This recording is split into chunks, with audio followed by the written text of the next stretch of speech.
Welcome back to TechMan. In today's video, I'll guide you through the process of scanning your Windows 10 or 11 PC for viruses.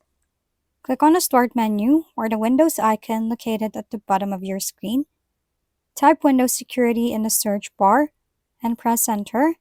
This will open the Windows Security app where you can manage your security settings. In the Windows Security window, click on the Virus and Threat Protection option in the left-hand menu.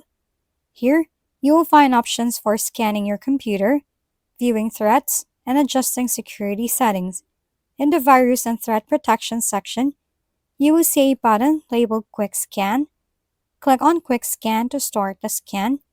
This will check your system for any immediate threats. Wait for the scan to complete. This usually takes a few minutes. Once the scan is finished, Windows Security will display the results.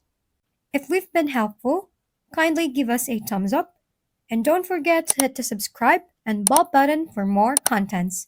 For any questions and suggestions, comment down below.